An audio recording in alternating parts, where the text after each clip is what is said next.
Baxın, belə dur, qoy uşaqlar da görsün. Uşaqlar, əkdi, çəkdi, kəsdi, yazdı, oxudu. Bunlar feildir. Necə feillərdir? Niyə təsirli? Səssiz, səssiz. Nəy sualına cavab verir? Deməli, bu feilin qabağında gələn isim necə isim olmalıdır? Hansı halda olmalıdır həmən isim? Əli, təsirli halda olmalıdır. Baba ağac əkdi. Uşaq şəkil çəkdi. Baba ağac kəsdi. Uşaq məktub yazdı. Uşaq kitab oxudu. Gəlin bu sözlərə fikir verək. Birinci söz adlıq, ikinci söz təsirlik. Adlıqda olan subyekt, təsirlikdə olan obyekt. Adlıq al nəyə deyilir? Nə bildirir? Subyekt bildirir. Təsirli al nə bildirir? Obyekt bildirir. Bəli. İndi siz bu ağaca şəkilə, yenə ağaca, məktuba, kitaba nə sualı verə bilərsiniz?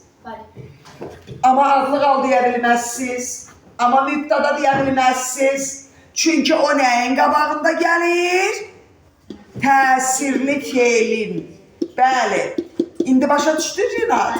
Nə sualına cavab verən söz mübtada ola bilər, adlıqal ola bilər. Amma gərək o təsirsiz feillə işlənə. Əkdi nəyi? Ağacı, çəkdi nəyi? Şəkli. Yəni burada şəkilçilərimiz neydir? Gizlənir. Gizlənir. Şəkilçi gizləndiyinə görə təsirli al. Necə təsirli aldı? Qeyri-müəyyən təsirli aldı. Qeyri-müəyyən təsirli al necə olur? Şəkilçisiz olur. Amma mütləq və mütləq təsirli feilin tələsmə yanında gəlir. Onun daimi yeri, indi başa düşdün Yusif? Təsirli alın, qeyri-müəyyən təsirli alın. Daimi yeri təsirli feilin yanıdır. İndi gəlin, davam eləyək. Keç bura, buranı çək. Və görün mən nə edəcəm?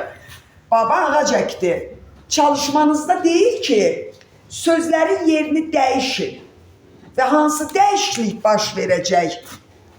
Və deyir sözü çevirin cümlənin əvvəlinə. Ağac, qızım çək yazımı. Baba əkdi deyə bilmədiyimizə görə biz bunu müəyyən təsirli yala çevirəcəyik. Ağacı baba. Ağac deməli fikir verin. Fikir verin. Qeyri-müəyyən təsirli yalın daimi yeri, təsirli feilin yanı, müəyyən təsirli yalın daimi yeri yoxdur. Harada istəsə gələ bilər. Amma biz qeyri-müəyyən təsirli yalı təsirli feildən uzaqlaşdırdıqda onu mütləq nə eləməliyik? Halal olsun əli sənə.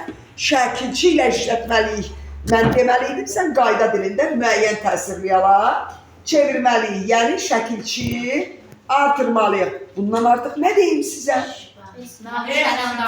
Bəli. Gəlin davam eləyək. Şəkli uşaq çəkdi. İndi sizin bilmədiyiniz bir məsələ var. Daha doğrusu bilmək istəyirsiniz onu. Deyəcəm sizə. Yenə də deyirəm, ağacı baba kəsdi. Burada cümlə üzvü olaraq heç nə dəyişmir. Bax, nə demək istəyirəm. Uşaqlar, normalda, qızım buranı tut, bu sözlər tamamlıqdır. Və ya səhv salırdınız.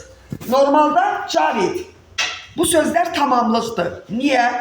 Çünki təsirli haldadır. Fərqi yoxdur, müəyyən olsun, qeyri-müəyyən olsun. Burada da tamamlıqdır. Deməli biz baba, uşaq mübtadadır, burada da mübtadadır. Ağac tamamlıqdır, ağacı yenə tamamlıqdır. Sadəcə təsirli alın müəyyəni də, qeyri-müəyyəni də, şəkilçisizi də, şəkilçilisi də nə olur cümlədə? Tamamlıq olur. Bəs burada məsələ nədir? Təsirli alın qeyri-müəyyəni ilə müəyyənin fərqi nədir? Fərqi, bəli, şəkilçi birində görünür, birində gizlənir. Bir də fərqi nədir? Bir də fərqi nədir? Yazıram bura fərqini. Deyin görün fərqi nədir? Cümlədə yeri. Rolu yox. Yeri. Rolu eynidir. Rol bir dənədir. Tamamlıq. Cümlədə rol. Cümlədə rol cümlə üzvü deməkdir. Cümlədə rol ayrı şeydir, yer ayrı şeydir. Cümlədə rolu onsuz da tamamlıqdır. Əli. Burada da tamamlıqdır. Burada da tamamlıqdır. Amma burada cümlədə yeri nəyin qabağındadır? Təsirli feilin. Burada nəyin qabağındadır?